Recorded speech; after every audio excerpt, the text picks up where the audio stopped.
Why is there a speed limit on reality? Stand outside on a clear night and look up at the stars. That light reaching your eyes left its source years ago, decades ago, sometimes millions of years ago, traveling through the void at a very specific speed. 300,000 kilometers per second, 186,000 miles per second, the speed of light. But here's the thing that should strike you as strange. Why is there a speed limit at all? Think about it for a moment.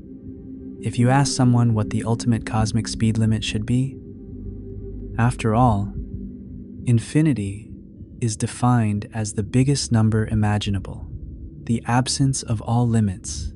And yet, in our universe, that's not how things work. Instead, we have this relatively modest speed, modest in cosmic terms, anyway, that acts as reality's ultimate boundary. Nothing can go faster. Not matter, not energy, not information, not even the influence of gravity itself. For thousands of years, humans assumed light traveled instantaneously.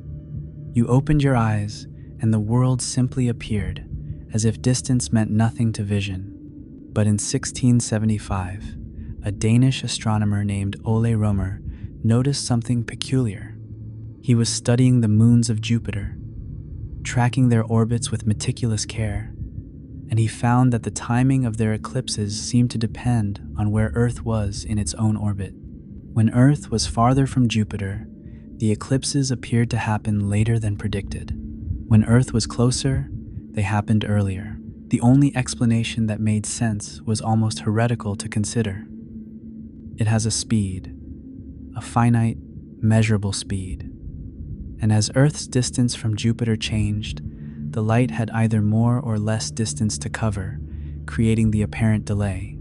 Romer's calculation put the speed of light at about 220,000 kilometers per second. Not perfectly accurate by modern standards, but astonishingly close for the 17th century. And more importantly, it shattered the assumption that light was instantaneous. Over the next 2 centuries, measurements improved. In 1856, Wilhelm Eduard Weber and Rudolf Kohlrausch measured something seemingly unrelated, the ratio of electromagnetic to electrostatic units of charge, and found a number very close to the speed of light. That was the first hint that light and electromagnetism might be intimately connected, though the full picture wouldn't emerge for another decade. Then came 1887, and one of the most important experiments in the history of physics. Albert Michelson and Edward Morley set out to measure how Earth's motion through space affected the speed of light. At the time, physicists believed light traveled through a medium called the luminiferous ether. If this ether existed, then Earth's motion through it should create a detectable wind that would affect light's measured speed depending on direction. They found nothing.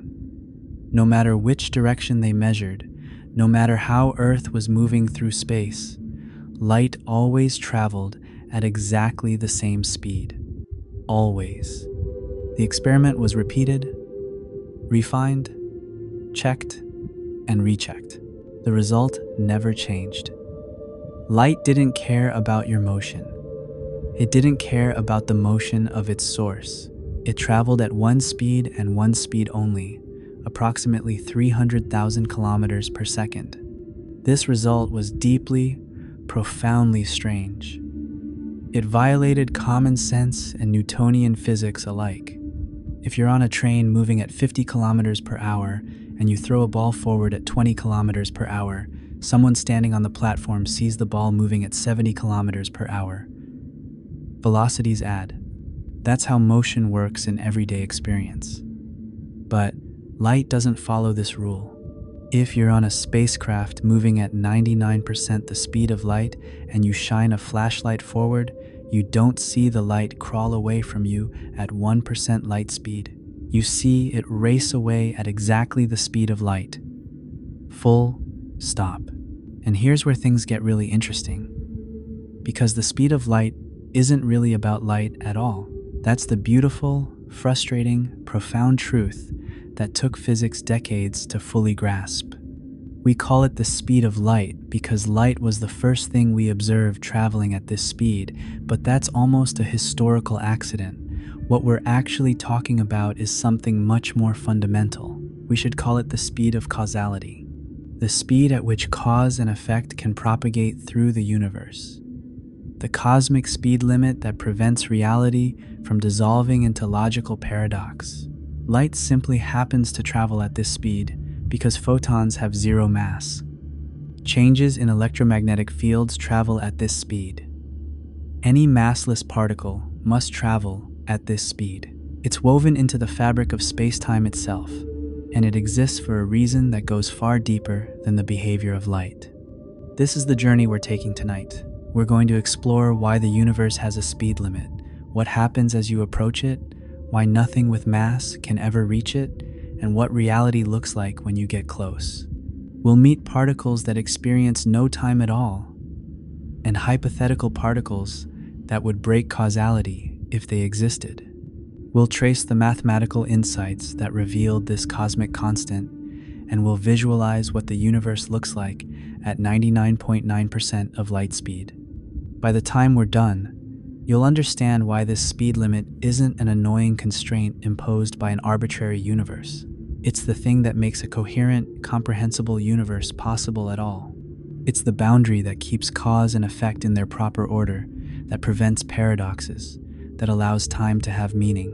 It's the speed at which reality holds itself together. Let's start with the number itself, because precision matters here. The speed of light in vacuum, designated with the letter c in physics equations, is exactly 299,792,458 meters per second. Not approximately that speed, exactly that speed. By definition, that last part deserves explanation. Since 1983, the meter has been defined as the distance light travels in vacuum during 1/299,792,458th of a second. In other words, we've fixed the speed of light by definition and use it to define distance. We can measure time with extraordinary precision using atomic clocks, and we know light's speed doesn't change, so defining length in terms of light's travel time gives us a rock-solid standard. But defining the meter this way doesn't make the speed limit arbitrary. The number might be expressed differently in different unit systems, but the underlying physical constant remains the same. Call it 300,000 kilometers per second, 186,000 miles per second, or 1 foot per nanosecond. The ratio between space and time that this speed represents is fundamental to how the universe works. And that speed is everywhere. It's not just the speed at which light travels. Gravitational waves, those ripples in space-time produced by colliding black holes or neutron stars, propagate at exactly c.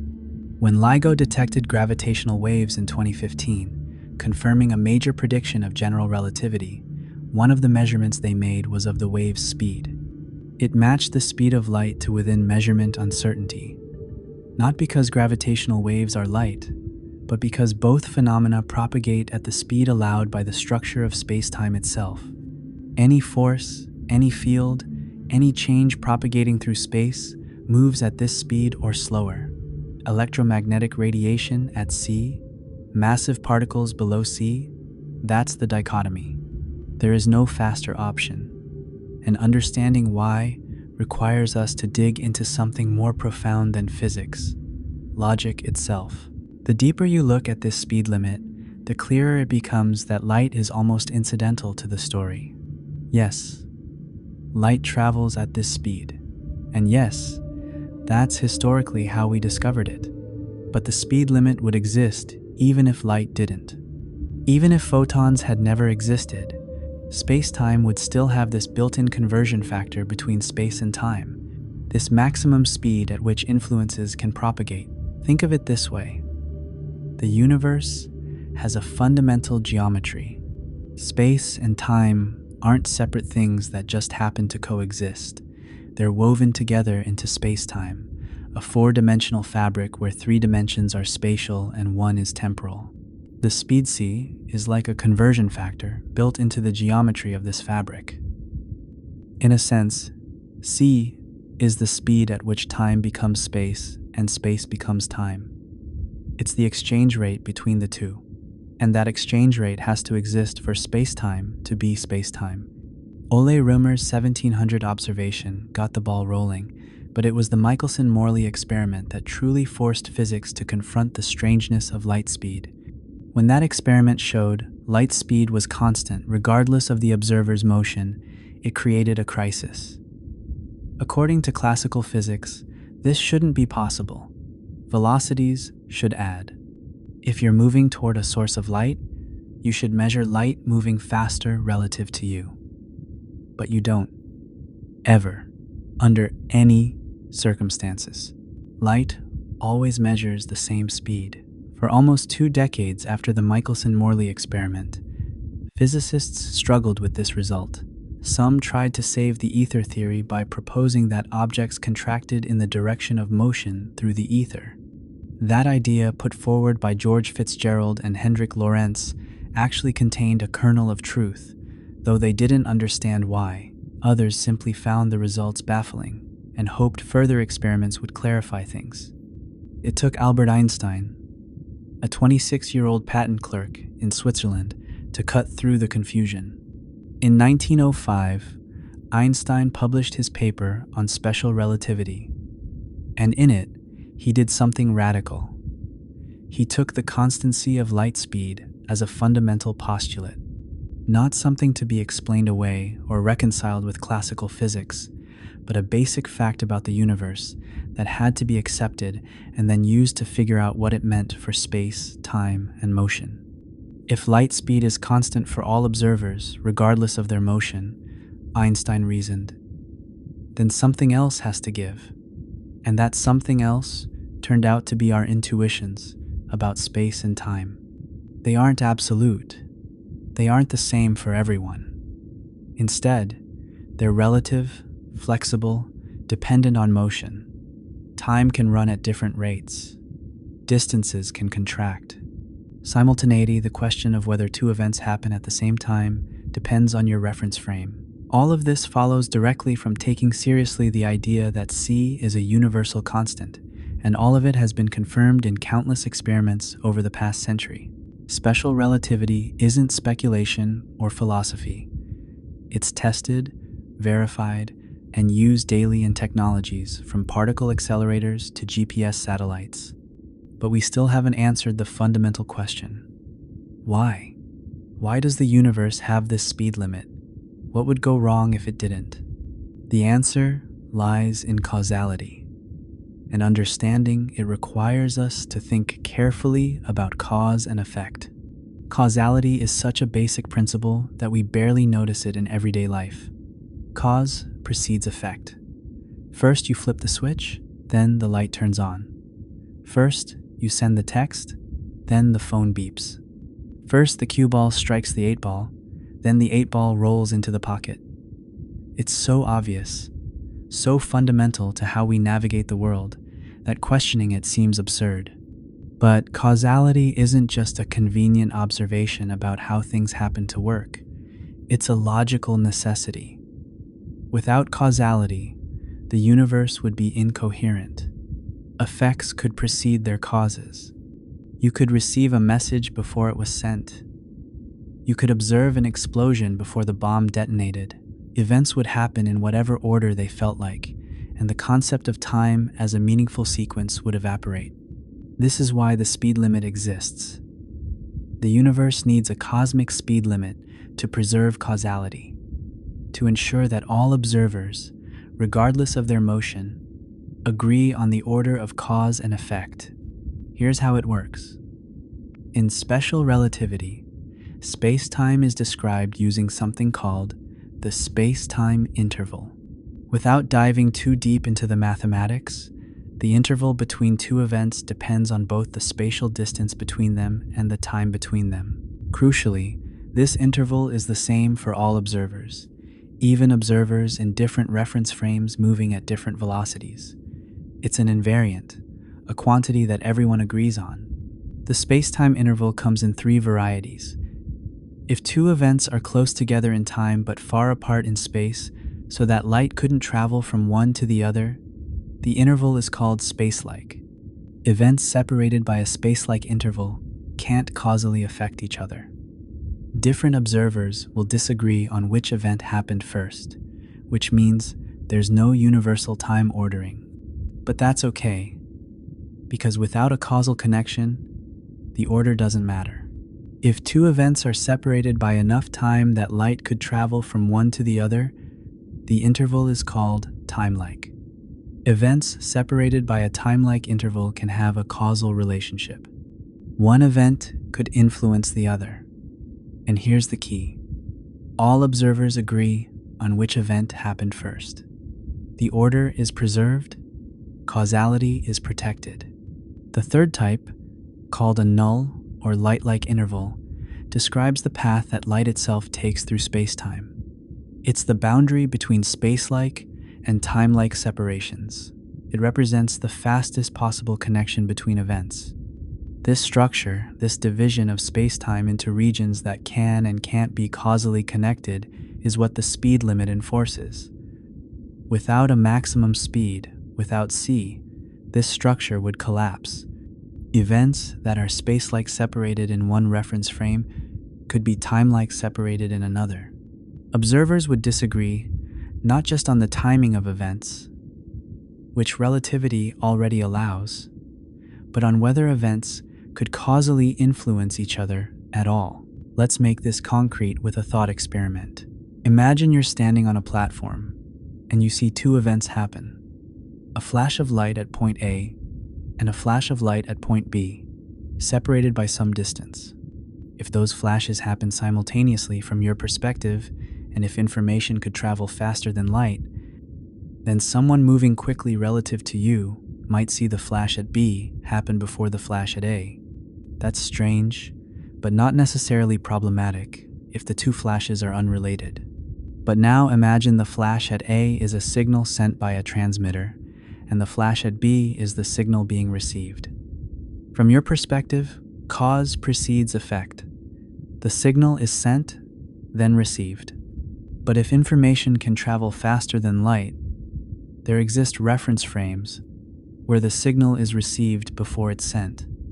The effect precedes the cause. And now, the real trouble begins. If different observers disagree about causal order, and if we can accelerate between reference frames, then we can create closed causal loops. We can send a signal to the past. We can arrange for effects to precede their causes, even in our own reference frame. This leads to paradoxes. The famous one is the grandfather paradox. Travel back in time and prevent your own birth. But you don't need time travel in the science fiction sense to create problems. You just need faster than light communication. Suppose you have two spaceships, A and B, moving relative to each other at very high speed. Spaceship A sends a faster than light message to spaceship B. From B's perspective, this message arrives before it's sent. B then sends a faster than light reply back to A.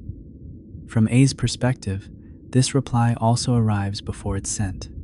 The end result, when you work through the relativistic math, is that A receives B's reply before A sends the original message.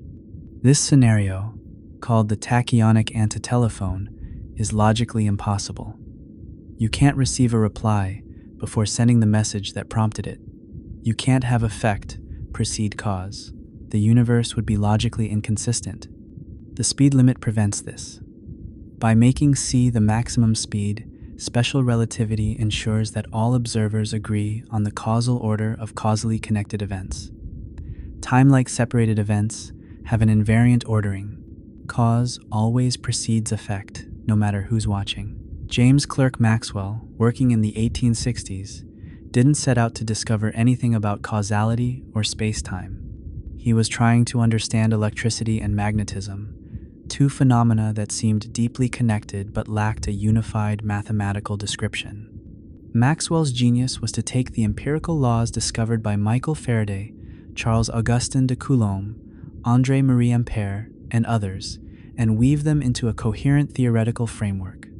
The result was a set of 4 equations, now called Maxwell's equations, that describe how electric and magnetic fields behave and interact.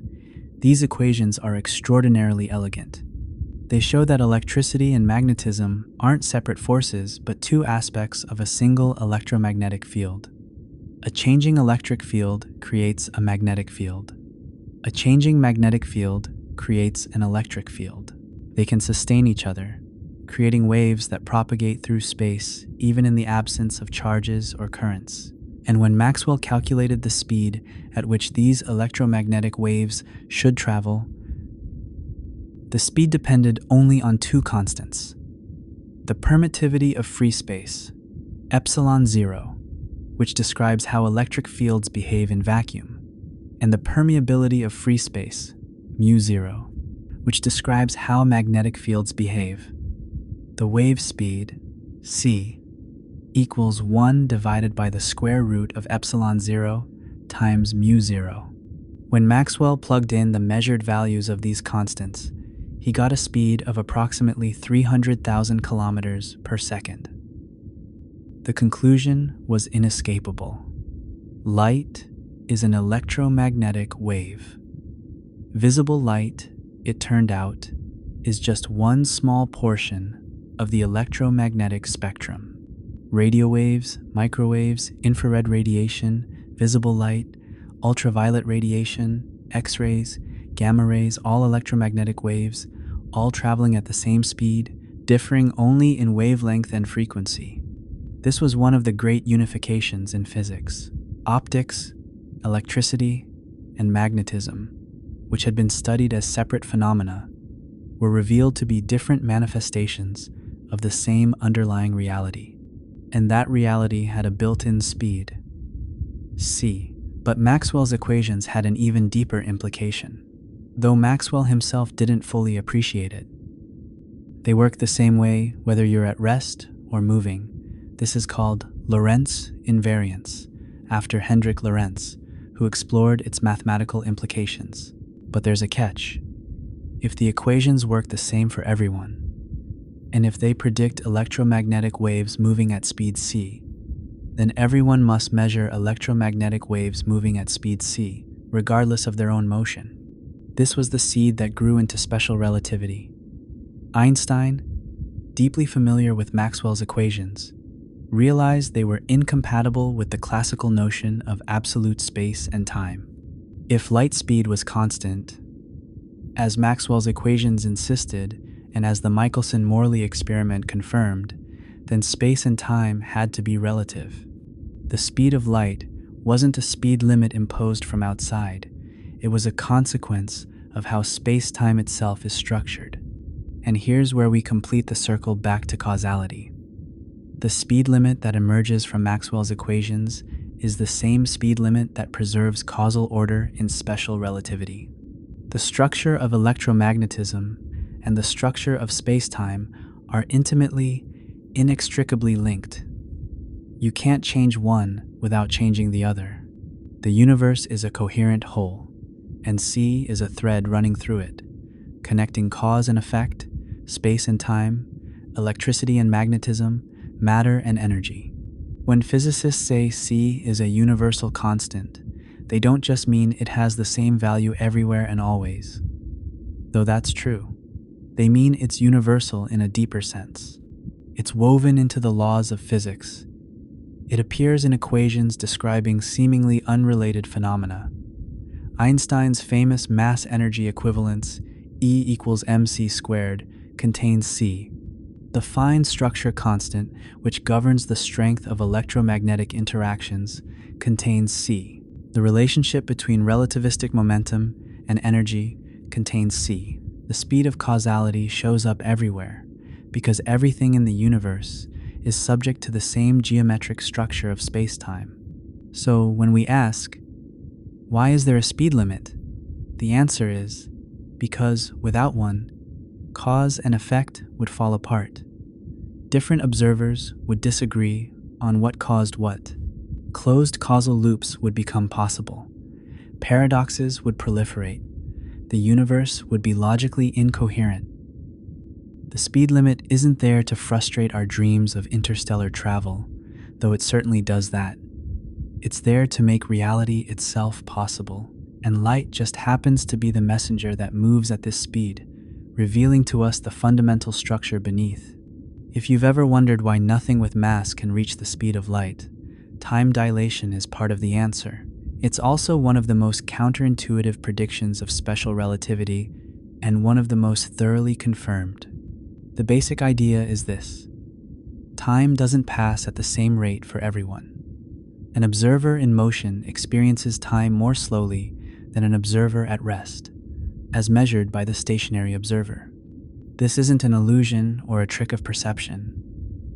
Einstein derived time dilation by considering a simple thought experiment involving a light clock.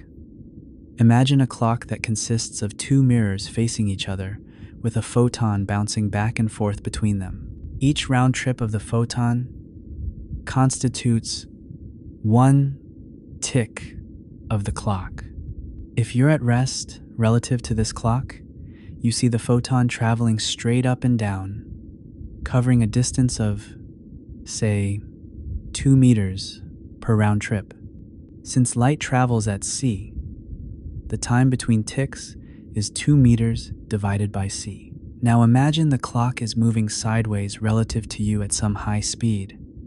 From your perspective, the photon doesn't travel straight up and down anymore. It travels at an angle, tracing out a zigzag path. The photon still has to travel at speed c. That's the whole point of special relativity. But now it's covering a longer distance per tick. Longer distance at the same speed means more time.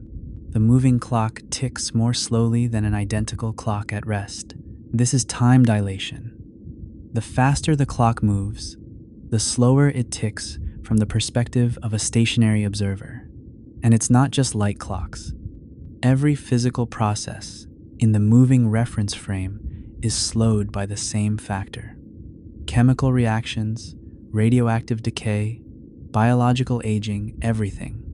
The mathematical factor governing time dilation is called the Lorentz factor, usually written as the Greek letter gamma. The formula is gamma equals 1 divided by the square root of 1 minus v squared over c squared. At everyday speeds, gamma is very close to 1.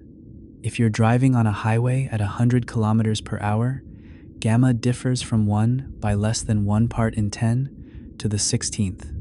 Time dilation is real, but utterly negligible at such speeds. But as velocity increases toward the speed of light, gamma grows rapidly. At 86.6% of light speed, gamma equals 2.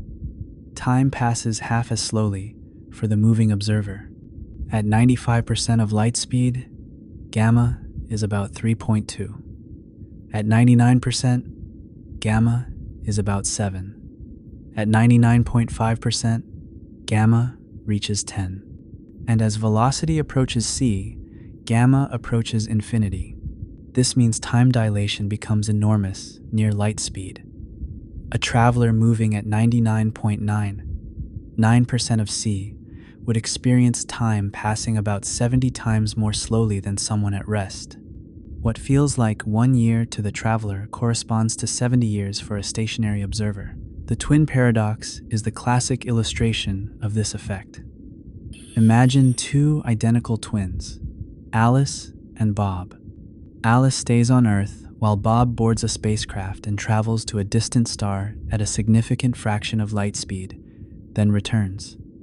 Time actually passed more slowly for him during his journey. The paradox comes from the seeming symmetry. From Bob's perspective, isn't Alice the one moving? Shouldn't Alice be the younger twin when they reunite? But the situation isn't actually symmetric. Bob accelerates to reach high speed, travels at constant velocity, then decelerates, turns around, accelerates back to high speed in the opposite direction, and finally decelerates to a stop upon returning to Earth. He changes reference frames multiple times. Alice, meanwhile, remains in a single inertial reference frame the entire time. The acceleration Bob experiences breaks the symmetry. It's Bob who ages less, and there's no paradox. The mathematician Paul Langevin illustrated this dramatically in 1911. He considered a traveler moving at such high speed that gamma equals 100. For every year the traveler experiences, 100 years pass on Earth. A 2-year journey from the traveler's perspective corresponds to 200 years on Earth. The traveler returns to find everyone they knew long dead, civilizations transformed, the world barely recognizable. They've traveled into Earth's future. This isn't science fiction. It's a direct consequence of special relativity, and it's been confirmed experimentally in multiple ways. One of the earliest confirmations involved cosmic ray muons. Muons are unstable subatomic particles with a half-life of about 2.2 microseconds when at rest. They're created high in Earth's atmosphere when cosmic rays collide with air molecules, typically at altitudes of 15 to 20 kilometers. Muons produced at these altitudes travel toward Earth's surface at speeds close to the speed of light. Here's the puzzle. Even moving at light speed, a muon with a 2 microsecond half-life should only travel about 600 meters before decaying. Very few muons should reach sea level. But when physicists measured muon flux at sea level, they found abundant muons. Time dilation resolves the puzzle. From our perspective on the ground, the muons are moving at, say, 98% of light speed. At this velocity, gamma is about 5. The muons' internal clocks run 5 times slower than ours. Their 2 microsecond half-life stretches to 10 microseconds from our perspective, allowing them to travel much farther before decaying. From the muons' perspective, the explanation is different but equivalent. They're at rest, and their clocks run normally, but the distance from the upper atmosphere to the ground is length contracted by a factor of 5. Instead of 15 kilometers, it's only 3 kilometers in their reference frame. They can easily cover this distance in their 2 microsecond lifetime. 2 perspectives, 2 explanations, same result. That's the hallmark of relativity. Particle accelerators provide even more dramatic confirmations. At CERN's Large Hadron Collider, particles are routinely accelerated to 99.9999991% of light speed. At this velocity, gamma is approximately 7,460. Unstable particles that would normally decay almost instantly can survive for much longer, circling the 27-kilometer ring thousands of times before decaying. Without accounting for time dilation, particle physics experiments simply wouldn't work. In 1971, physicists Joseph Hafele and Richard Keating conducted a remarkably direct test. They took several atomic clocks, the most accurate timekeepers available, and flew them around the world on commercial airliners. Some flew eastward, some westward. When they compared these clocks to identical clocks that had remained on the ground, they found small but measurable time differences exactly as predicted by both special relativity, accounting for the motion, and general relativity accounting for altitude and gravity. The clocks had aged differently based on their journeys. Today, time dilation is accounted for constantly in the global positioning system. GPS satellites orbit at about 20,000 kilometers altitude, moving at about 14,000 kilometers per hour. Special relativity predicts their onboard clocks should tick approximately 7 microseconds per day slower than clocks on the ground. But general relativity predicts clocks in weaker gravity, at high altitude, should tick faster than clocks on the surface, approximately 45 microseconds per day faster. In this case, the net effect is that GPS satellite clocks tick approximately 38 microseconds per day faster than ground-based clocks. This might not sound like much, but GPS relies on extraordinarily precise timing. Signals from satellites travel at light speed, So a timing error of 38 microseconds translates to a position error of approximately 11 kilometers. Without accounting for relativity, both special and general GPS would be useless for navigation. It would accumulate errors of kilometers every day. Engineers don't correct for relativity because they enjoy complicated equations. They do it because relativity is real. Satellites genuinely experience time differently than ground-based receivers. Ignore relativity, and technology breaks. Time dilation also points toward why reaching light speed is impossible for anything with mass. As velocity approaches c, gamma approaches infinity. Time dilation becomes infinite. From the perspective of the outside universe, a traveler approaching light speed would appear to freeze in time. Their clock would stop. They would age infinitely slowly. From the traveler's perspective, something equally strange happens. Distances in the direction of motion contract without limit. The entire universe in front of them squashes down to nothing. They would traverse infinite distance in zero time. These aren't just theoretical extrapolations. They're what the mathematics of special relativity predicts would happen at exactly light speed if such a thing were possible for massive objects. But it's not possible, and time dilation is part of why. The energy required to accelerate a massive object grows without bound as velocity approaches c, and time dilation is intimately connected to this energy requirement. To reach light speed, you would need to pump infinite energy into the object. And as we're about to see, that's not hyperbole. It's a real barrier, as fundamental as the speed limit itself. Energy is what you need to make things move. To accelerate a car, you burn fuel, converting chemical energy into kinetic energy. To accelerate a spacecraft, you expel propellant, using Newton's third law to push yourself forward. The faster you want to go, the more energy you need. That's true at everyday speeds. And it's true at relativistic speeds. But at relativistic speeds, the relationship between energy and velocity changes dramatically. In classical Newtonian physics, kinetic energy equals 1/2 times mass times velocity squared. Double your speed, and your kinetic energy quadruples. Triple your speed, and kinetic energy increases 9-fold. The relationship is straightforward, and there's no upper limit. In principle, you could accelerate indefinitely, given enough energy. Special relativity tells a different story. The correct formula for relativistic kinetic energy is gamma minus 1 times mc squared, where gamma is the Lorentz factor, m is rest mass, and c is light speed. At low velocities, where gamma is close to 1, this formula reduces to the classical formula. But at high velocities, it diverges sharply. As velocity approaches c, gamma approaches infinity, which means kinetic energy approaches infinity. To accelerate a massive object all the way to light speed would require infinite energy, not an absurdly large amount of energy, not more energy than exists in the observable universe, truly infinite energy. Infinity isn't just a very big number. It's not a goal you could theoretically achieve given enough resources and time. Infinity means impossible, unreachable by any finite process. No matter how much energy you put into accelerating something with mass, you can always put in more energy and make it go a little bit faster.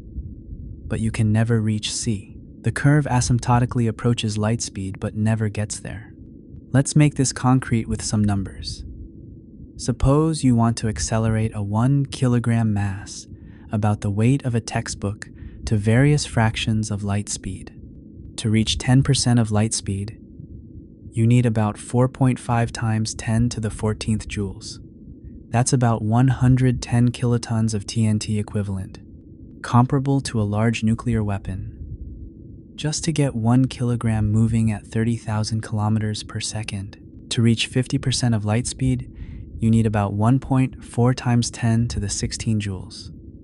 That's equivalent to over 3,000 nuclear weapons.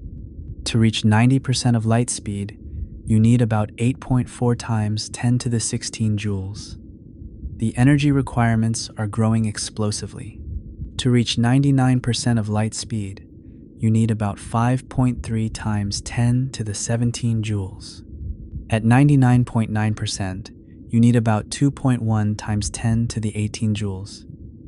Notice how the energy requirements skyrocket as you add each decimal 9.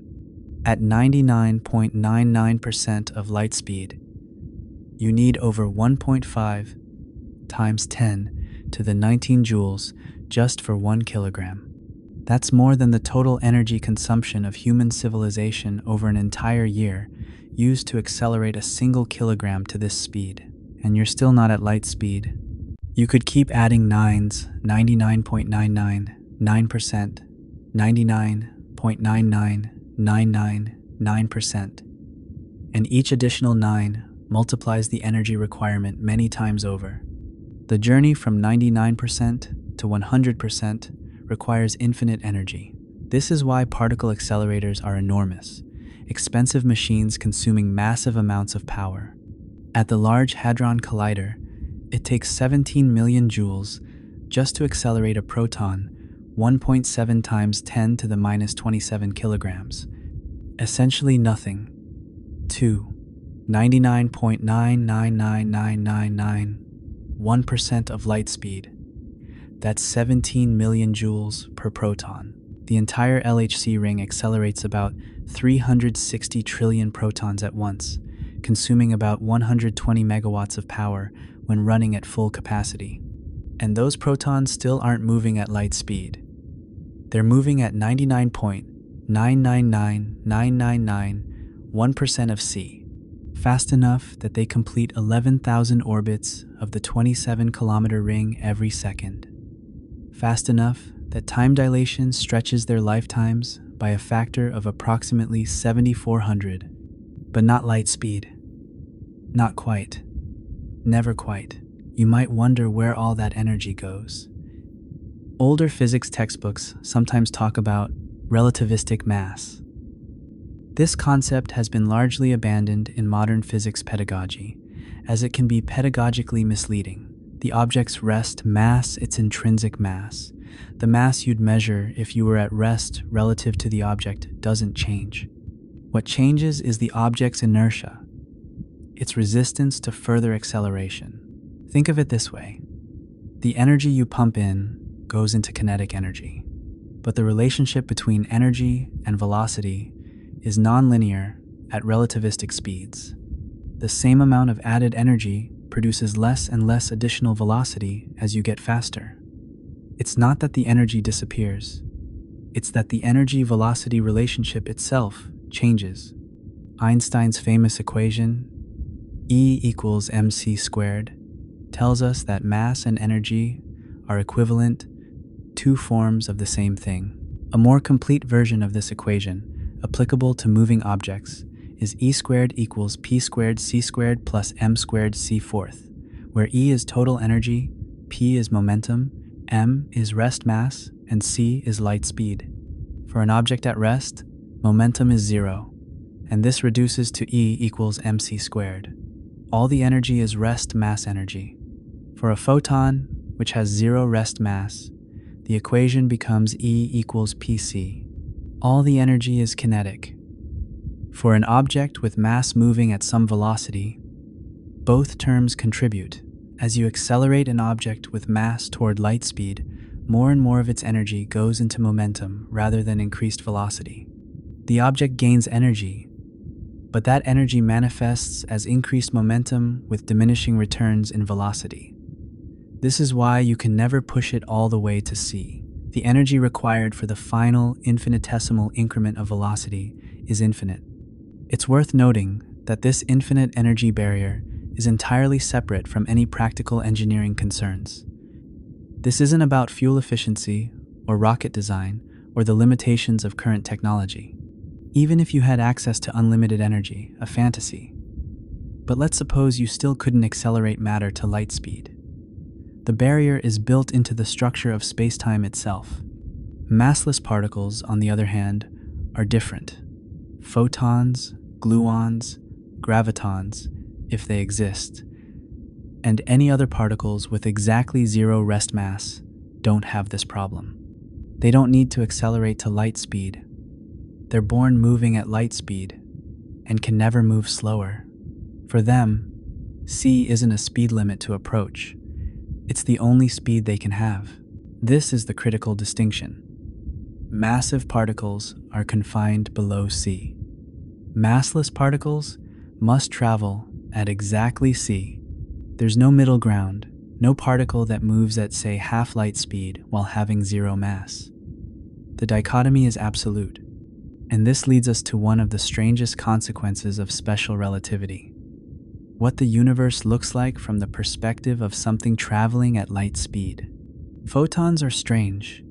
They're particles of light, excitations of the electromagnetic field, massless packets of energy propagating through space at the universe's ultimate speed. But if you could somehow experience the universe from a photon's perspective and you can't, because you have mass, reality would be utterly alien. From a photon's point of view, if such a thing has meaning, no time passes. Ever. This follows directly from time dilation. As velocity approaches light speed, the Lorentz factor gamma approaches infinity. Time dilation becomes infinite. A clock moving at light speed, viewed from outside, would be frozen completely. But turn the perspective around. From the photon's reference frame, if we can speak of such a thing, a photon emitted by the sun takes about 8 minutes and 20 seconds to reach Earth from our perspective. During that time, it traverses 150 million kilometers of space. But from the photon's perspective, the journey is instantaneous. Emission and absorption are the same event. No time passes. Take this further. A photon emitted by a star in the Andromeda galaxy, 2.5 million light-years away, takes 2.5 million years to reach us from our perspective. From the photon's perspective, no time passes. The star and Earth exist simultaneously in its experience. A photon from a galaxy near the edge of the observable universe, emitted 13 billion years ago, shortly after the Big Bang, has been traveling through expanding space for nearly the entire history of the universe. From our perspective, this photon has aged 13 billion years. This might sound like empty philosophical speculation, but it follows rigorously from special relativity. The space-time interval for a photon's world line, its path through space-time, is zero. Not approximately zero, exactly zero. This is called a null or light-like interval, and it's a fundamental property of particles traveling at light speed. Length contraction compounds the strangeness. Just as time dilation becomes infinite at light speed, so does length contraction. Distances along the direction of motion contract without limit. From a photon's perspective, the entire universe in the direction of travel is squashed down to zero thickness. All locations along its path exist at the same point. So a photon traveling from Alpha Centauri to Earth doesn't just experience zero time, it experiences zero distance. From its perspective, Alpha Centauri and Earth are in the same place. Its journey across 4.3 light-years of space is, from its point of view, no journey at all. This leads to a profound realization. Photons don't age. They can't. Aging requires the passage of time, and photons exist outside of time. A photon emitted at the birth of the universe is, in a sense, still being emitted. It hasn't aged a single instant in the 13.8 billion years since. When it's finally absorbed, say, by striking your retina and triggering a chemical reaction in a rod or cone cell, the time between emission and absorption, from the photon's perspective, is zero. Does this mean photons experience the entire universe as existing simultaneously? They have no internal structure, no subjective viewpoint, no consciousness to perceive their journey. They're quantum mechanical objects, not observers. The question, what does it look like to a photon? is a bit like asking, what does it sound like to a rock? The question doesn't quite make sense, but we can ask what the mathematical framework of special relativity predicts about the photon's reference frame. And the answer is this. In the limit, as velocity approaches c, time intervals approach zero, and spatial distances in the direction of motion approach zero. For a photon at exactly c, these quantities are exactly zero. The photon's world line is null. It traces out a path in spacetime that has no proper time, no aging, no duration. You might object that photons do change. They can be redshifted or blueshifted as space expands, or as they climb out of gravitational wells. A photon emitted as visible light might be observed billions of years later as a low-energy radio wave. Hasn't it changed? Hasn't it aged? The redshift isn't aging in the sense of proper time passing for the photon. The photon's energy decreases because space-time itself is expanding, stretching the wavelength as the photon travels through expanding space. Or in the case of gravitational redshift, the photon loses energy climbing out of a gravity well. These are changes in the photon's properties, as measured by external observers, not changes experienced by the photon itself. From the photon's timeless perspective, emission and absorption remain the same event. This timeless existence has implications for quantum mechanics. Photons are quantum objects, subject to superposition, entanglement, and all the other bizarre phenomena of the quantum world. When we say a photon takes all possible paths between emission and absorption, as in the path integral formulation of quantum electrodynamics, we're describing something that doesn't happen over time from the photon's perspective. All the paths are simultaneous in the only moment the photon experiences. Another strange fact about photons: they define the boundary between the past and future. In spacetime, the light cone structure, the set of all events that can be reached from a given event by traveling at or below light speed, determines causality. Events inside your past light cone can affect you. Events inside your future light cone can be affected by you. Photons trace out the surface of this light cone. They define the boundary between the causally connected and causally disconnected regions of spacetime.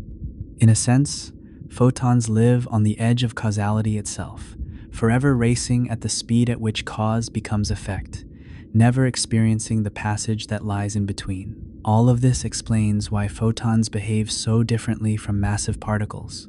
Massive particles exist in reference frames, experience time, age, change, interact over extended durations. Photons do none of these things. They're born, they propagate, they're absorbed, and from their perspective, these are all the same instant. For something with mass to reach light speed would require not only infinite energy but also crossing a fundamental boundary between two utterly different modes of existence. On one side of that boundary, time passes, cause and effect unfold sequentially, aging occurs. On the other side, time doesn't exist. There's no passage, no duration, no before and after, just a single eternal now stretching across space. The infinite energy barrier isn't just about numbers on a calculator. It's the universe telling us that these two modes of existence, massive and massless, time-like and light-like, cannot be bridged. You cannot accelerate from one to the other. They're fundamentally, categorically distinct. But what if particles existed that were born on the other side? In 1967, physicist Gerald Feinberg published a paper titled "Possibility of Faster-than-Light Particles." The paper was rigorous, mathematical, and speculative.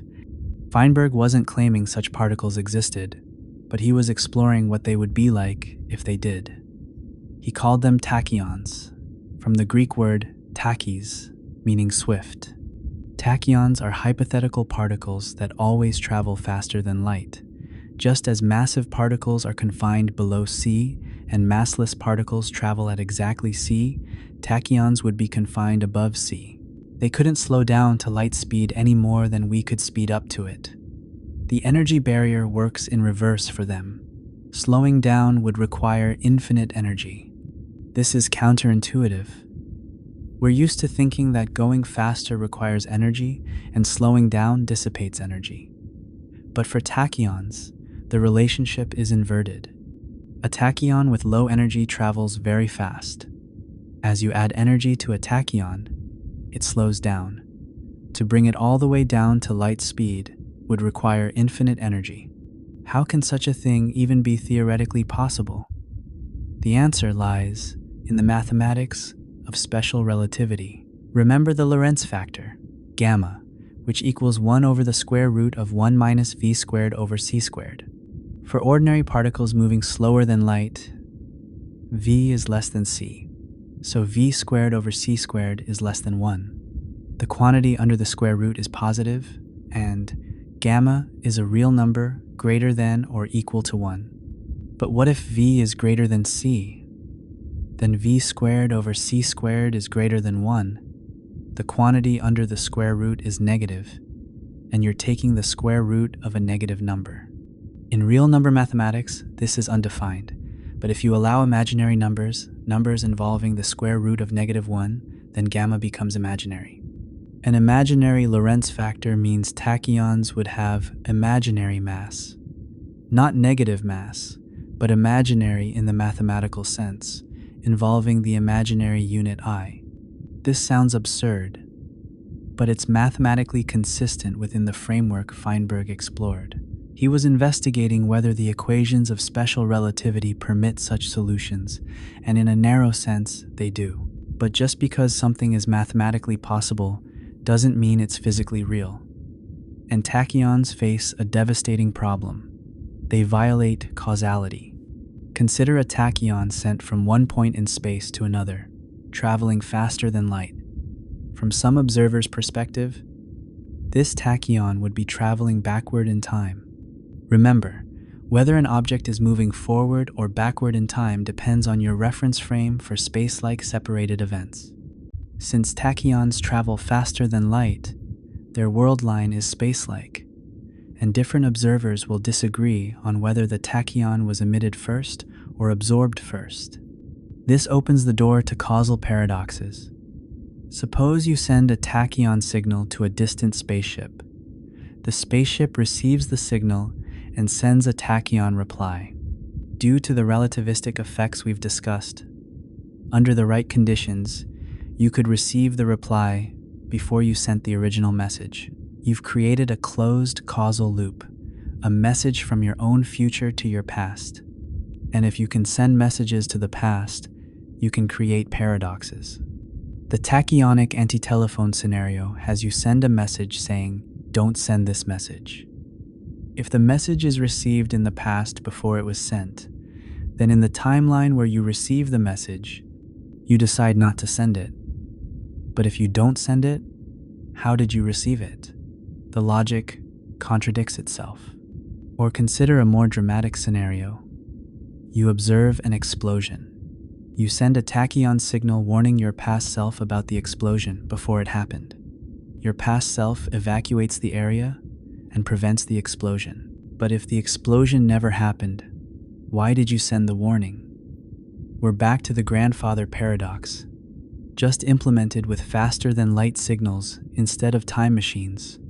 Some physicists have proposed ways around these paradoxes. One idea is the reinterpretation principle. Perhaps observers can't tell the difference between emission and absorption of tachyons.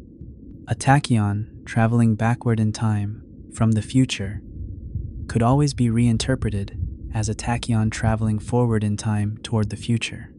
Receiving a tachyon from tomorrow and sending a tachyon tomorrow are the same event from different perspectives. This idea has logical appeal, but it requires that tachyons behave very differently from any particles we know. It also doesn't fully resolve all paradoxes. You still have problems with modulated tachyon beams carrying information. Another proposal: maybe tachyons exist, but can never be detected or controlled. In that case, they couldn't be used to send signals and causality would be preserved. But undetectable particles that never interact with anything are, for all practical purposes, indistinguishable from non-existent particles.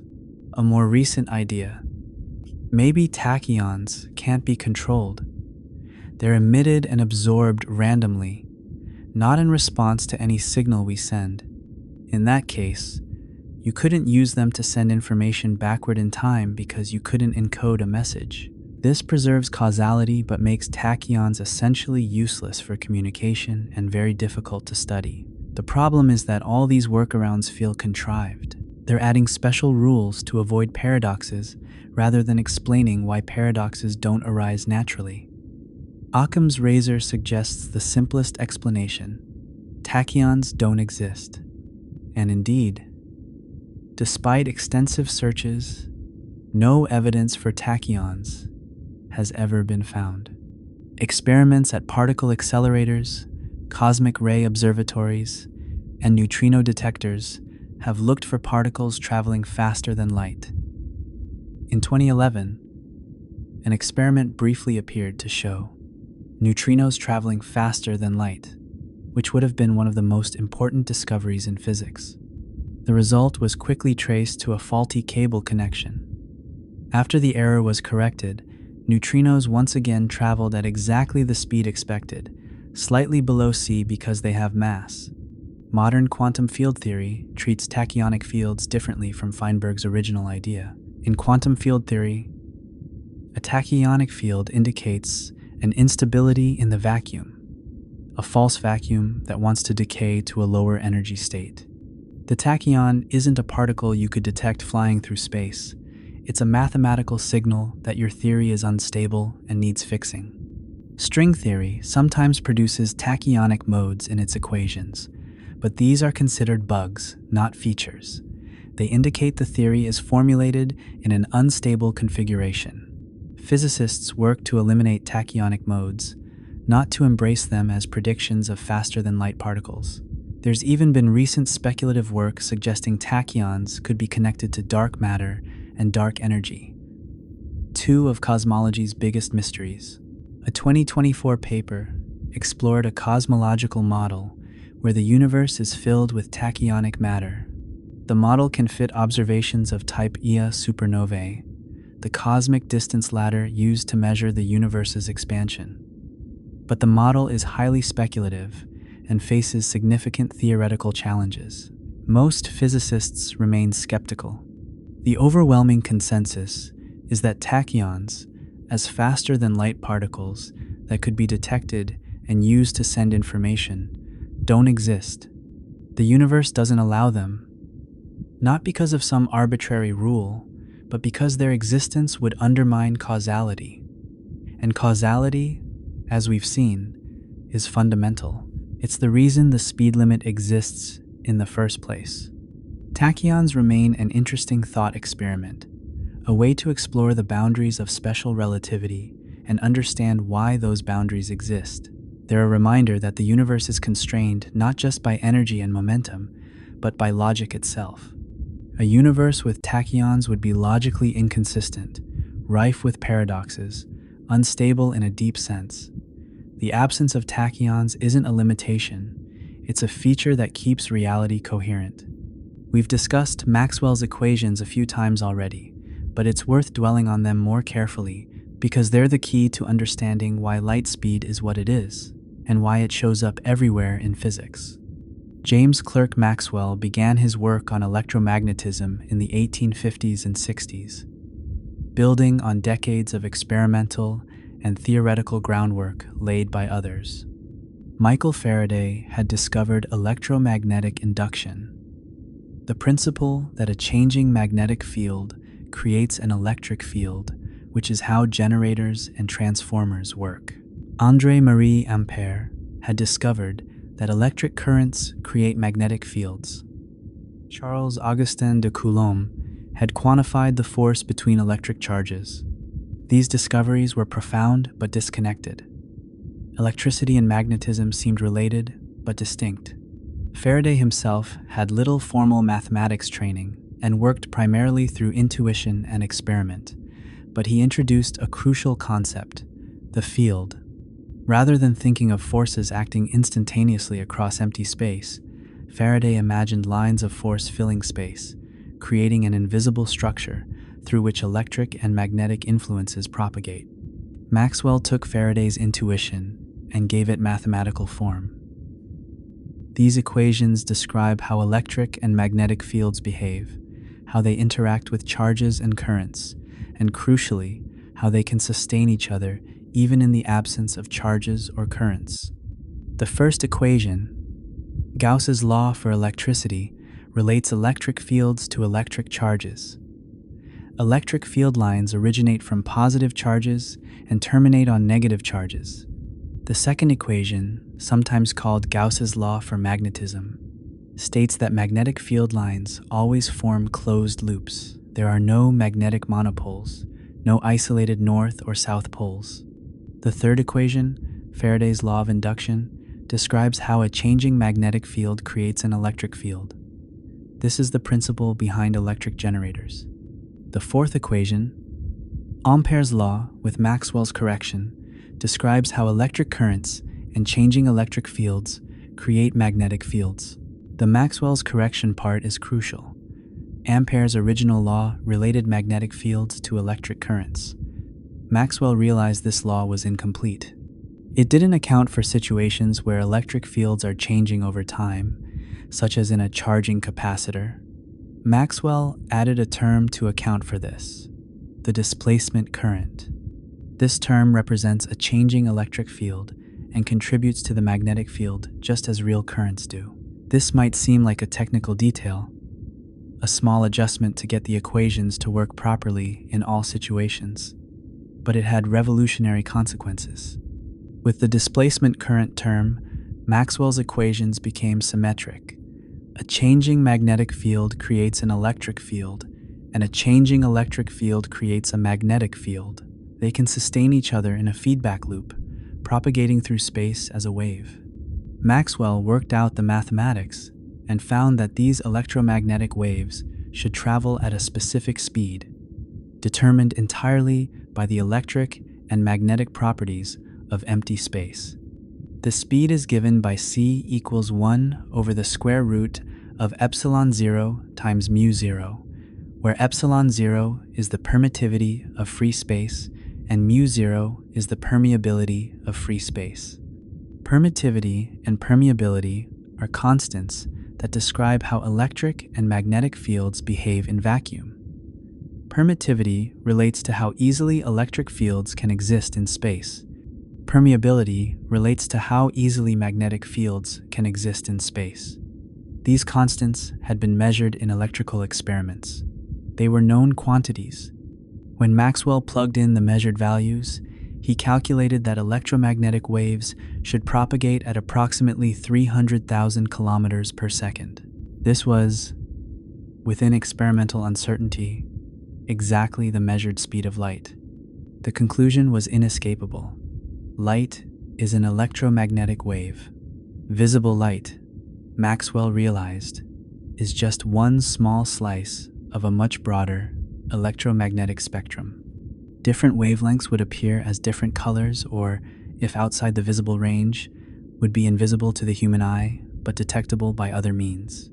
This was one of the great unifications in the history of science. Optics, the study of light, had been a separate discipline from electromagnetism. Now they were revealed as aspects of the same phenomenon.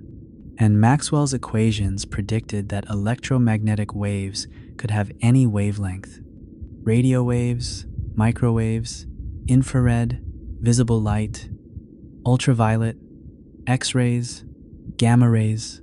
All are electromagnetic radiation, differing only in wavelength and frequency, all traveling at the same speed c. Within a few decades, Heinrich Hertz experimentally confirmed the existence of radio waves, demonstrating that electromagnetic waves could be generated and detected artificially.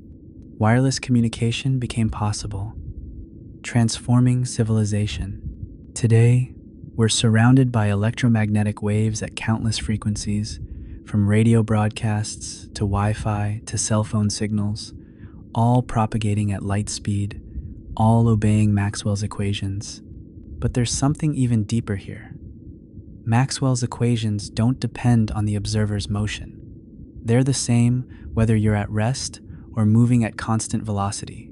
This property is called Lorentz invariance, and it was one of the seeds from which special relativity grew. Here's why this matters. If the equations are the same for all observers, and if they predict electromagnetic waves traveling at speed c, then all observers must measure these waves traveling at speed c, regardless of the observer's own motion. The speed of light can't depend on the motion of the source or the observer. It has to be constant. This was incompatible with classical physics, which said velocities should add. But experiments, particularly the Michelson-Morley experiment, confirmed what Maxwell's equations predicted. Light speed is constant. Something was wrong with classical physics. Einstein resolved the contradiction by taking Maxwell's equations seriously and reworking our understanding of space and time to be compatible with them. The result was special relativity. In a very real sense, Maxwell's equations forced physicists to recognize that space and time are interwoven, that simultaneity is relative, that time dilation and length contraction are real. Maxwell himself didn't fully grasp the implications. He still thought light required a medium to propagate through, the luminiferous ether, and he interpreted his equations within that framework. It took Einstein to recognize that no ether was needed. Electromagnetic waves are disturbances in the electromagnetic field itself, and the field exists even in empty space. Space isn't filled with some mysterious substance. It has structure, the structure of space-time, and electromagnetic waves propagate through that structure at speed c. The speed c appears throughout physics, not because light is special, but because c is a fundamental property of space-time. It's the conversion factor between space and time, the maximum speed of causality, the structure constant of the universe. Maxwell's equations revealed this constant through the relationship between electric and magnetic fields, but the constant itself is deeper than electromagnetism. In Einstein's general relativity, which extends special relativity to include gravity, c appears as the speed at which gravitational waves propagate. Gravity isn't a force transmitted instantaneously, as Newton thought. It's the curvature of space-time, and changes in that curvature propagate at speed c. When LIGO detected gravitational waves from colliding black holes in 2015, one of the measurements was the wave speed, and it matched c to within the measurement precision. In particle physics, c appears in the relationship between energy, momentum, and mass. It appears in quantum field theory, in the Heisenberg uncertainty principle, in the fine structure constant that governs electromagnetic interactions. It's woven into the fabric of physical law. Why does c have the value it does? Why 300,000 kilometers per second and not some other number? We don't know. It's a free parameter in our current theories, a number we measure from nature rather than derive from deeper principles. Perhaps a future theory of quantum gravity will explain it. Perhaps it's just a brute fact about the universe we inhabit. The structure of space-time, the behavior of light and gravity, the relationships between energy and mass, time dilation and length contraction, all of it flows from that one constant. Maxwell didn't set out to discover the nature of space-time. He was trying to understand electricity and magnetism. But in doing so, he uncovered one of the universe's deepest secrets: the existence of a universal speed, a cosmic constant that connects space and time, cause and effect, light and gravity, matter and energy. That's the power of fundamental physics. Follow the mathematics where it leads, take the equations seriously, and sometimes you find truths far stranger and more profound than you imagined. So far, we've discussed the speed limit abstractly, mathematically. We've talked about time dilation, energy requirements, causality. But what would it actually be like to travel close to light speed? What would you see? What would you experience? Recent experiments have finally allowed us to visualize what was previously only mathematical prediction. In 2024 and 2025, researchers at Vienna University of Technology created laboratory simulations of relativistic motion using ultra-fast laser pulses and specialized cameras. For the first time, we can see what the predictions of special relativity actually look like. The key insight comes from an effect predicted independently by mathematician Roger Penrose and physicist James Terrell in 1959. It's now called the Terrell-Penrose effect, and it reveals something surprising. Fast-moving objects don't appear flattened in photographs, as you might expect from length contraction. Instead, they appear rotated. Here's why. When you take a photograph, light from every part of the object must reach your camera at the same instant. But if the object is moving very fast, light from the back of the object was emitted earlier than light from the front because the back is farther away. Your camera captures light that left different parts of the object at different times. The geometry of these different light paths creates an image that looks rotated rather than compressed.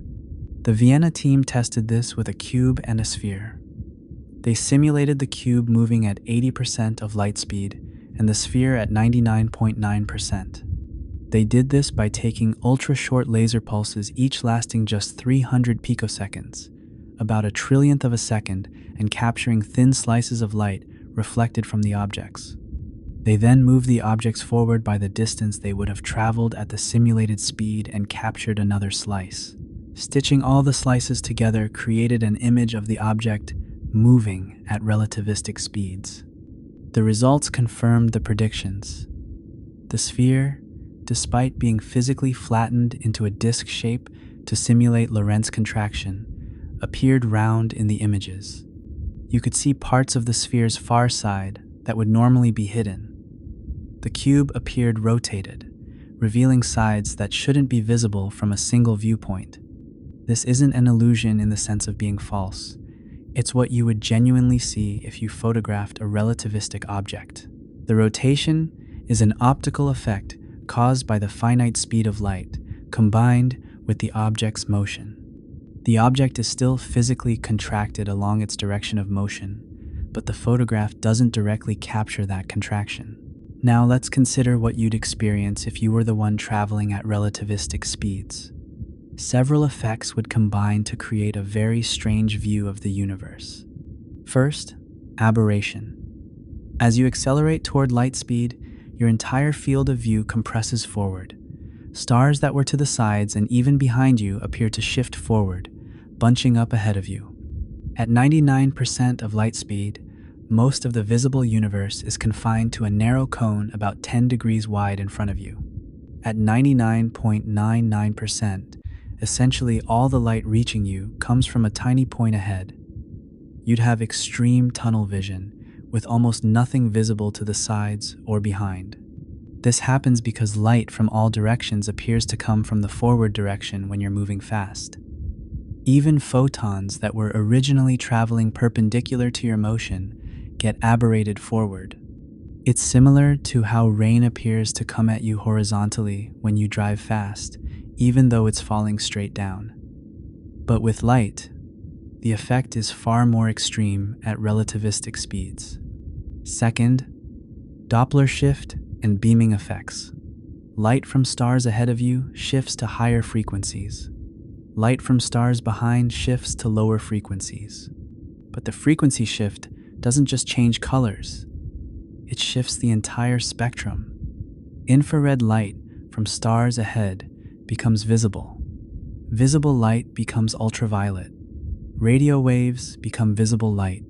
Meanwhile, visible light from stars behind you shifts into infrared and radio. The result is that stars ahead become intensely bright, while stars behind fade to darkness.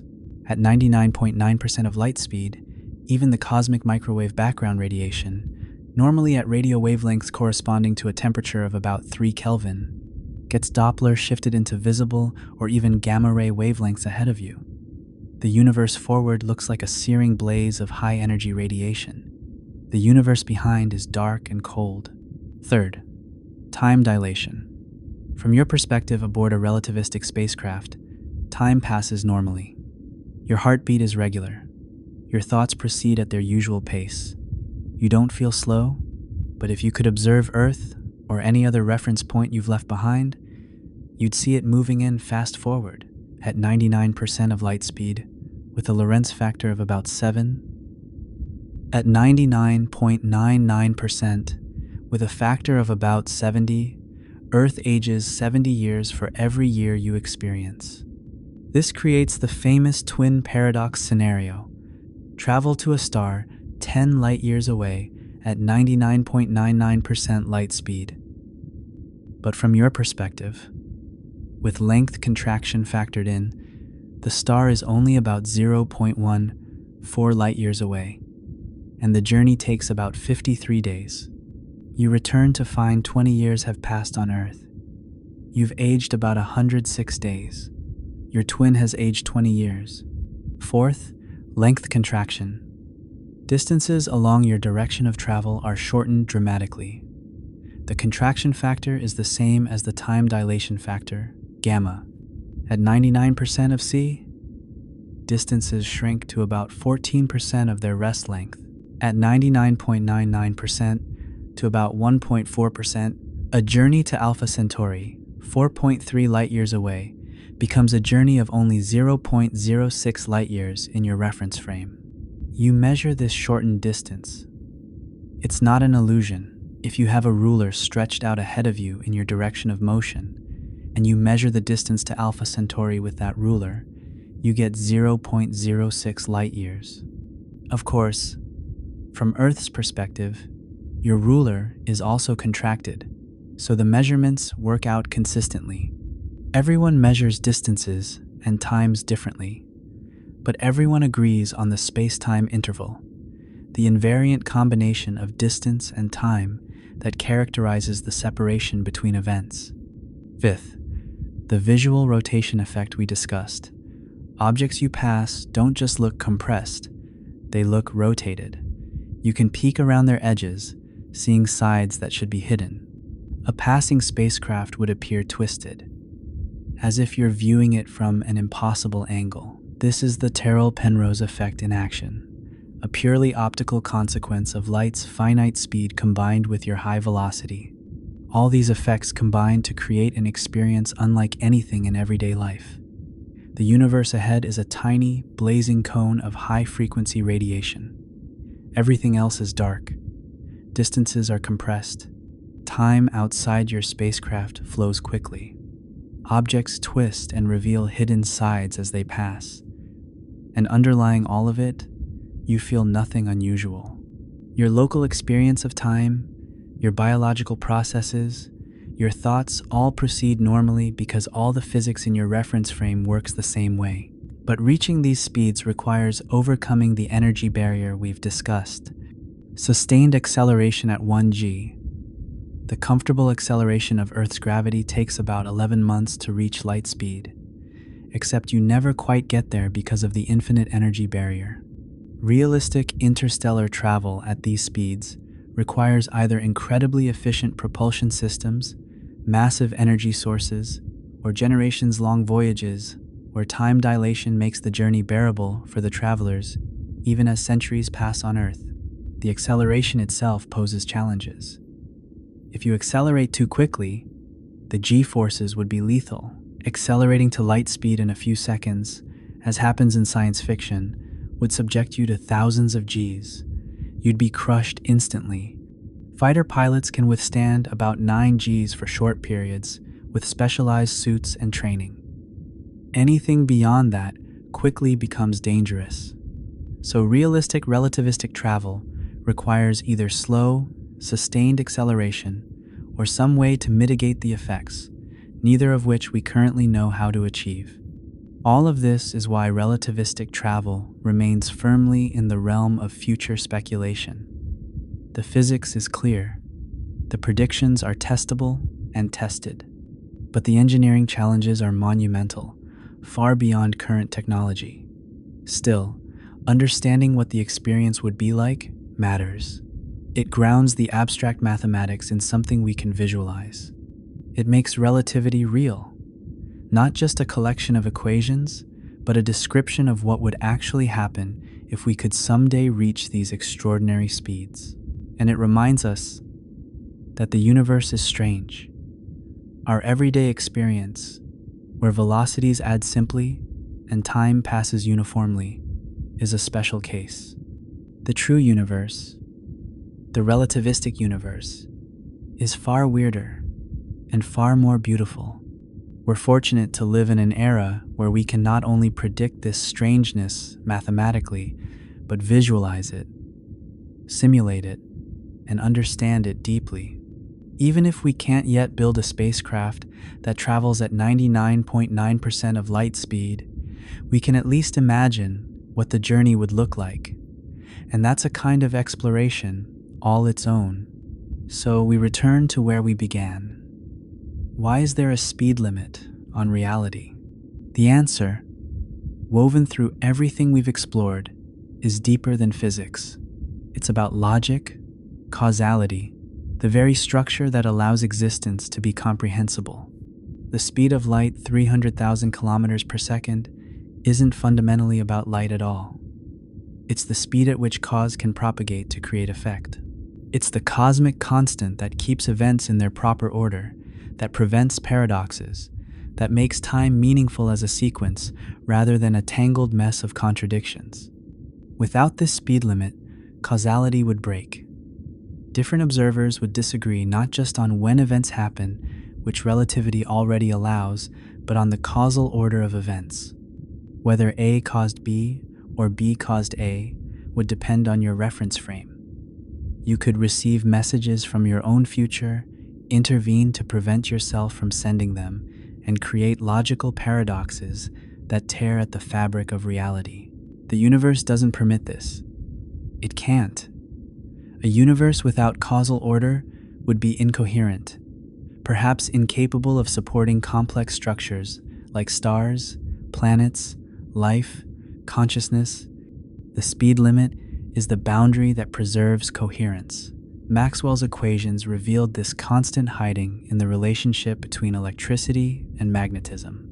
When Maxwell unified these forces and predicted electromagnetic waves, the speed of those waves emerged from the equations themselves, determined by how electric and magnetic fields behave in empty space. Light, it turned out, was an electromagnetic wave, and its speed was no accident. Einstein took the next step, recognizing that if Maxwell's equations worked the same for all observers, then light speed had to be constant for all observers too. This forced a reimagining of space and time. They aren't separate, absolute entities. They're woven together into space-time, a four-dimensional fabric where the speed of light acts as a conversion factor, a fundamental aspect of the geometry itself. From this insight flows everything. Time dilation, length contraction, the equivalence of mass and energy, the impossibility of accelerating mass to light speed. The mathematics is rigorous. The predictions have been tested in countless experiments. Muons raining from the upper atmosphere, atomic clocks on aircraft, particle accelerators pushing protons to 99.9999991% of CGPS satellites, requiring relativistic corrections to maintain accuracy. Every test confirms the theory.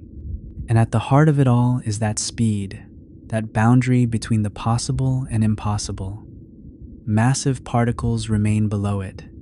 Massless particles travel at exactly that speed and no other. Faster than light particles, if they existed, would violate causality and likely cannot exist in a coherent universe. Photons, those massless carriers of electromagnetic force, live at this boundary. From their perspective, if such a thing has meaning, no time passes. They're emitted and absorbed in the same instant, traversing any distance in zero duration. They're timeless travelers, forever racing at the speed where time and space exchange their character. We, with our mass, are confined to the realm below C. We experience time flowing, distances separating, causes preceding effects. We can approach the boundary, get closer and closer, but never reach it. The energy requirement grows without limit, asymptotically approaching infinity. The closer we get, the more time dilates, the more distances contract, until at the boundary itself, the universe would collapse to a point and time would cease. It's worth pausing to appreciate the elegance here. One constant, c, determines so much. It sets the speed of light, the speed of gravitational waves, the maximum rate at which information can propagate. It appears in the relationship between energy and mass. It governs how time dilates and space contracts at high velocities. It defines the structure of space-time itself. Everything connects through this one number, this one fundamental aspect of reality. Why does c have the value it does? Why 300,000 kilometers per second rather than some other speed? We don't know. In our current theories, c is a free parameter, a number we measure from nature. Perhaps a deeper theory will explain it. Perhaps it's contingent, something that could be different in other universes if such things exist. We don't know, and that's okay. Science proceeds by peeling back layers, answering questions, and revealing new questions beneath. What we do know is that c, whatever its ultimate origin, makes our universe possible. It's not a frustrating barrier preventing us from exploring the cosmos quickly. It's the structure that allows the cosmos to be a cosmos, coherent and comprehensible, governed by consistent laws rather than descending into paradox. 300,000 kilometers per second. The speed at which electromagnetic waves propagate, the speed at which gravitational influences travel, the speed at which causality connects events, the speed that photons travel because they have no choice, and that massive particles can never reach because the universe forbids it.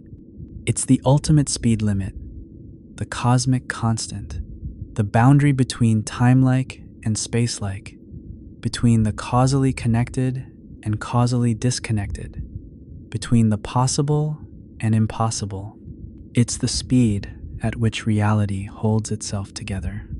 And tonight, as you drift towards sleep, photons from distant stars that left their sources years or centuries or millennia ago are striking your retina at exactly this speed. They've traveled across the void, through the expanding universe, each one experiencing zero time along its journey, each one connecting the ancient past with your present moment. The universe has a speed limit, and that limit is what keeps cause and effect in their proper order. It's what prevents time from becoming a tangled web of paradoxes. It's what makes change possible, progress meaningful, the future genuinely open rather than already determined or hopelessly confused. If this journey through the nature of light speed resonated with you, if you'd like to explore more of these deep mysteries, a like would mean the world. Your support makes these explorations possible. Consider subscribing to join future journeys into the cosmos, consciousness, and the profound questions that lie at the intersection. Thank you for spending this time with me, exploring the edge where physics meets philosophy, where mathematics reveals the structure of existence. Rest well, knowing that the universe is ordered, that causality is preserved, that the speed of light is precisely what it needs to be for reality to make sense. 300,000 kilometers per second, not a barrier, a foundation, the speed limit that holds reality together, one photon at a time. Good night.